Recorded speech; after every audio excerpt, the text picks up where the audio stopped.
நம்ம நேச்சுரலாக நம்மளோட இம்யூனிட்டியும் எனர்ஜியும் இன்க்ரீஸ் பண்ணுறதுக்காக நம்ம எடுத்துக்கூடிய ஃபுட்ஸ் பற்றி இன்றைக்கி பார்க்கலாம். இதனால் நம்ம மசில் வந்து எவ்வளோ கிரேட்டாக வந்து பில்ட் ஆகுங்கிறதை பற்றி பார்க்கலாம்.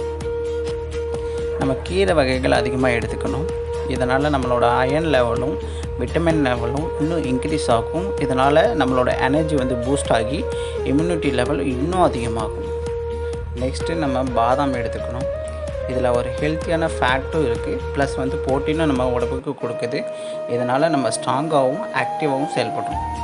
நெக்ஸ்ட் வந்து டர்மரிக் வாட்டர் எடுத்துக்கலாம்.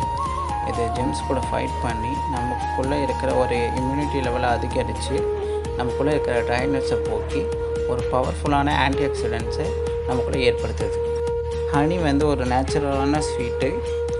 இது வந்து நம்மளோட எனர்ஜியை பூஸ்ட் பண்ணி நம்மளோட இம்யூனிட்டி லெவலை இன்க்ரீஸ் பண்ணுறதுக்கு சப்போர்ட் பண்ணுது.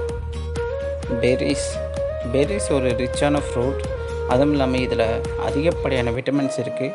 இதனால் நம்ம பாடி வந்து இந்த சிக்னஸில் வந்து மாட்டாமல் கொஞ்சம் ஹெல்த்தியாக வச்சுக்க இந்த பெர்ரிஸ் யூஸ்ஃபுல்லாக இருக்குது.